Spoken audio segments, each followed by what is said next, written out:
sifofin Allah bane. To mu dawo baya ga wata magana da ya a dunkule hawaye cikin diwanin ku yi hakuri sun san mu ai dama mun san su sun san mu mun saba mutanen mu ne. Shehu Ibrahim ya ce amru kulli wujudi fi kaffi shaykhi min karihu samumi min kan nasimu.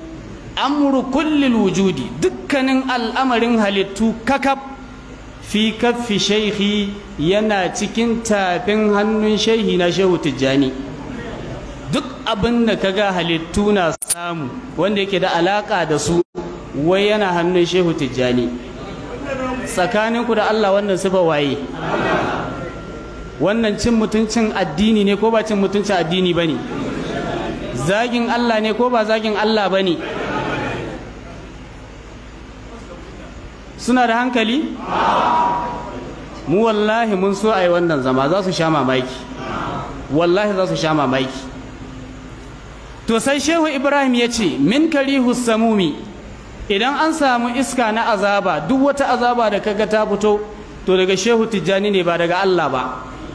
Min kan nasimu, in kaga iska na daɗi na rahama daga Shehu Tijjani ne ba daga Allah ba.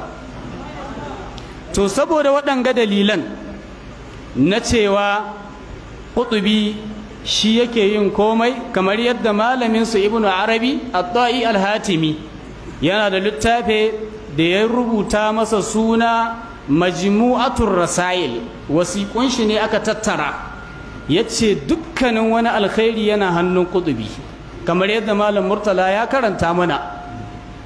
Saboda haka su a fahimtar su abin da yake rubuce a cikin littattafansu, duk wata ni'ima da zaka gani ko wata azaba da zaka gani tana fitowa ne daga ƙutubi.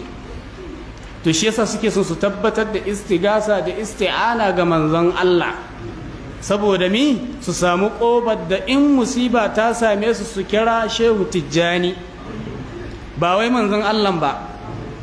Kwakwalwa ba ta ɗauka kai tsaye a ce ana kiran shehu ya ba da agaji ko ya yi musiba, shi yasa suka laɓe ga manzon Allah. To bari mu dawo kan cewa wai dokta ya zagi manzon Allah sallallahu alaihi wa sallama.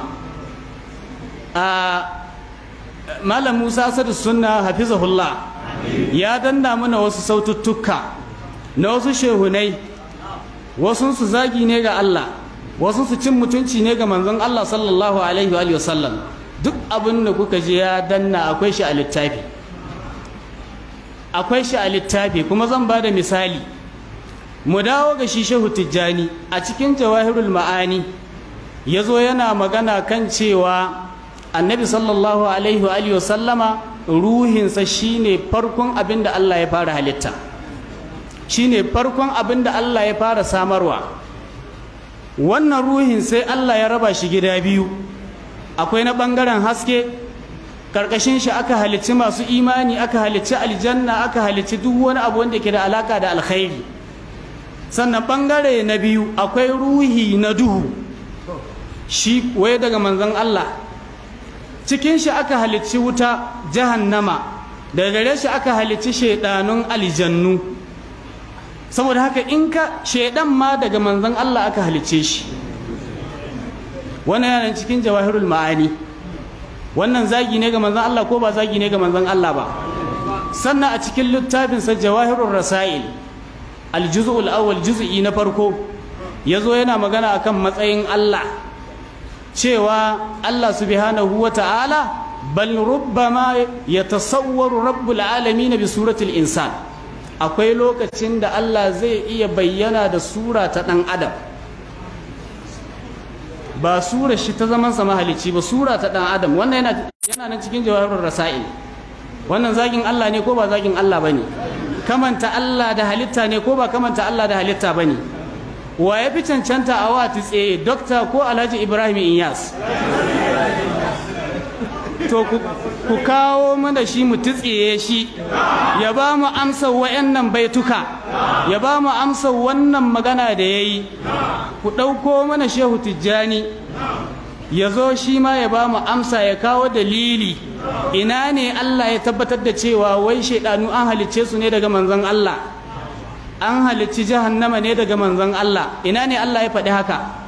Sannan dawo ga malamin su Ibnu Arabi Hawwa yau yana da littafi Fususul Hikam, yake cewa a ciki Allah subhanahu wa ta'ala yana siffantuwa da siffofi na ƙasƙanci, duk littattafan suna nan, babu lokaci ne. Yana siffantuwa da siffofi na tawaya kamar gurmunta ko makanta